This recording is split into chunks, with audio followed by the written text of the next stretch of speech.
IPL 2025 mega ఆక్షన్లో Punjab Kings తన మార్క్ను చూపించింది. మొదటగా ఇద్దరు ప్లేయర్స్ను రిటైన్ చేసుకుంది. శశాంక్ సింగ్ 5,50,00,000 ప్రవిష్మరణ్ సింగ్కు 4 కోట్లు ఇచ్చింది.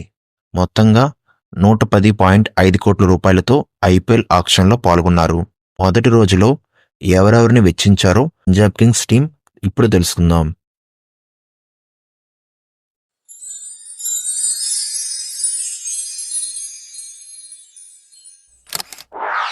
Shreyas Iyer, Harshdeep, Chahal, Mark Stoinis, Nehal, Maxwell, Harpreet, Vijay Kumar, S Thakur. మొత్తంగా మొదటి రోజులో 9 ప్లేయర్స్ను ఆక్షన్లో కొనుగోలు చేశారు. వీరిలో ఏ ప్లేయర్కి ఎంత మొత్తం ఖర్చు పెట్టారో ఇప్పుడు తెలుసుకుందాం. మొదటిగా ఇండియన్ బ్యాటర్ మరియు ఐపీఎల్ 24 సీజన్లో కోల్కతా నైట్ రైడర్స్ టీంను ఛాంపియన్స్కి నిలిపిన కెప్టెన్ శ్రేయస్ అయ్యర్ను 26,75,00,000 సొంతం చేసుకుంది. రెండవ player Indian fast bowler Harshdeep సింగ్ను 18 కోట్లకు ఆర్టీఎం పద్ధతిలో కొనుగోలు చేసింది.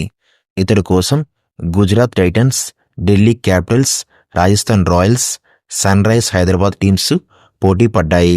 గతంలో ఇతడు పంజాబ్ కింగ్స్ తరపున ఆడారు. మూడో ప్లేయర్ ఎలాంటి సందర్భంలో అయినా వికెట్స్ పడగొట్టడంలో స్పెషలిస్ట్గా పేరు పొందిన ఇండియన్ స్పిన్ బౌలర్ యజ్వేంద్ర చాహల్ను 18 కోట్ల రూపాయలతో ఆక్షన్లో సొంతం చేసుకుంది. నాలుగో player Australia all rounder Marcus Stoinis కోసం చెన్నై సూపర్ కింగ్స్ మరియు రాయల్ ఛాలెంజర్స్ బెంగళూరు టీమ్స్ పోటీ పడ్డాయి. చివరికి పంజాబ్ టీం 11 కోట్ల రూపాయలతో సొంతం చేసుకుంది. ఐదవ ప్లేయర్ ఇండియన్ బ్యాట్స్మన్ నెహల్ వదీరాను 4,20,00,000 రూపాయలతో కొనుగోలు చేసింది. ఇతడు గతంలో ముంబై ఇండియన్స్ టీం తరపున ఆడారు. ఆరో ప్లేయర్ మరొక ఆస్ట్రేలియన్ ఆల్రౌండర్ గ్లెన్ మ్యాక్స్వెల్.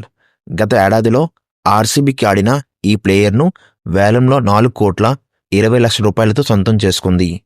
ఏడవ player India domestic fast bowler Vijay కుమార్ను 1,80,00,000 రూపాయలకు సొంతం చేసుకుంది.